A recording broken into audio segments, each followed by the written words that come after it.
Hello everybody, and welcome to Super Smash Bros. Ultimate History, where I will be breaking down the origin of the stages in Smash Ultimate as well as the references that are featured in these stages. While this series will focus on Smash Ultimate, I do plan on exploring the stages that were not included in this game, but those will come much later. I'll also not be looking at the Battlefield or Final Destination stages, as those are original to the Smash Bros. Games. Alright, let's get started. Today we'll be looking at the first stage to feature a franchise, Peach's Castle from the Super Mario Bros. Franchise. Something that's interesting to note is that on the stage select screen the stage is listed as just being from Super Mario, despite the stage clearly being inspired by Super Mario 64, which released in 1996, 3 years before Smash Bros. On the Nintendo 64. To be fair, it's understandable why Nintendo decided to design the first Mario stage around Mario 64. Super Mario 64 was revolutionary at the time, being the first 3D Mario video game, and although it was not the first 3D platforming game, Super Mario 64 codified many of the controls and design conventions of the genre. Although it was criticised for its camera system and difficulty, it was praised for its graphics, level design and soundtrack, becoming the best-selling game for the Nintendo 64. The game centered around Mario, of course, who has to rescue Princess Peach after being kidnapped by Bowser, of course. Except this time, Bowser has taken the Power Stars and has used their power to trap the residents of Peach's castle inside paintings around the castle. Mario must travel from painting to painting, recover all the stolen Power Stars, defeat Bowser, and save the princess. With all the positive reception from this game, it makes sense that Nintendo would capitalise on it by focusing on Mario 64 when designing both the stage and Mario's moveset. But I'm not here to talk about him. I'm here to talk about the stage, so let's get back to that. The main hub in Mario 64 was Peach's Castle, which, as I'm sure you already guessed, belongs to Princess Peach, also known as Princess Toadstool. It's a fairly typical design for a castle, complete with towers, stained glass windows, a moat, and flags.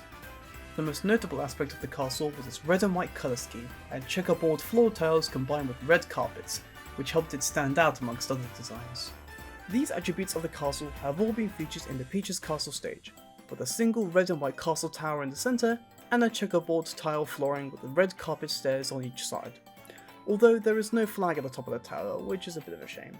Another thing to note is the inclusions of some banisters in the background and foreground. While it's not completely accurate, they are definitely based on the banisters in the main lobby of the castle, and before you suggest that they are fences, I did check. And as you can see, the fences are less accurate than the banisters, so I believe that these are indeed the main lobby banisters. Also, for some reason the banisters in the background are much larger than the ones in the foreground. Speaking of backgrounds, I'm sure some of you have noticed by now that you can see Peach's Castle in the background, albeit from a bird's eye view. The image is very faithful to the layout of the outside area of the lobby, with the waterfall, the moat, the lake, the exterior of the castle, and the trees. Oh yes, the trees. 2 trees are present on the Peach's Castle stage, which are identical to trees you can find in the courtyard behind the castle. I'll give credit, the toads are really good at topiary. Throughout the game, you could interact with signs, which would give the player some helpful advice, some story, or crack a joke or two. A sign is featured on Peach's Castle, gibberish text and all, although there's no way to interact with it. Now for the features that don't originate from Peach's Castle. The bridges that are attached to the upper platform are based on the broken bridges that feature in the Cool Mountain level. In Peach's Castle, the bridges are just floating in midair, and while it is authentic to how the bridges have no support beams of any kind to the original game, it's still strange to see them floating like this. They're not even attached to the triangular platforms. Speaking of, these floating platforms are very similar to the very first platform you spawn on in the first boss level, Bowser in the Dark World. Although the original game, it was larger, square, and didn't move. In Peach's Castle, you can't stand on these platforms, so they tend to act more as objects for launched opponents to ricochet off of. Sadly, I can't find what the upper platform that the bridges are connected to is based on, so I think it might be an original set piece. And then we have the moving stone platform under the main stage. While there are numerous moving platforms throughout the levels, the closest thing that I could find to this stone platform could be based off of these stone pillars that protrude out of the wall in the Whomp's Fortress level. I could be wrong though, as the pillars here have a slightly rounded top, as well as eyes. So let me know down below if you have an idea on what this hazard might be based on, as well as the upper platform. The strangest addition to this stage, however, is the bumper floating above it. The bumper is a throwable item that first appeared in Super Smash Bros. 64, and has appeared in all Smash Bros. Games except Melee. What makes this item so strange is that it is not based on a video game, at least somewhat. Can you guess where this item took inspiration from? No? Pinball. Yes, really. The bumper behaves exactly like its real life, as well as video game counterpart, knocking away any player that makes contact with it. Now, why was a bumper added to Peach's Castle? Maybe its inclusion was Nintendo's way of foreshadowing Mario Pinball Land. Maybe? Yeah, I have no idea.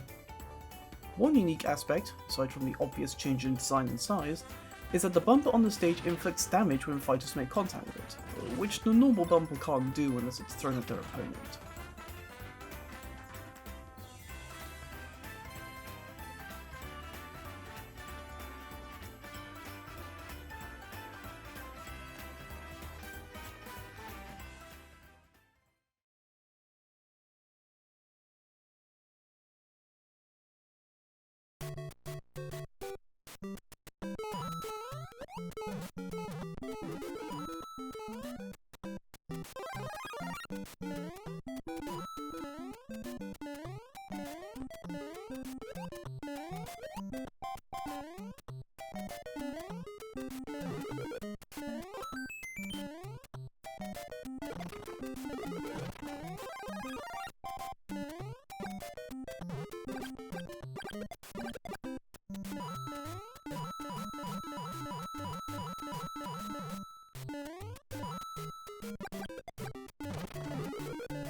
Right, I think that's all there is to talk about with Peach's Castle. Thank you for watching and stay tuned, we wouldn't want the next video to sneak up on you.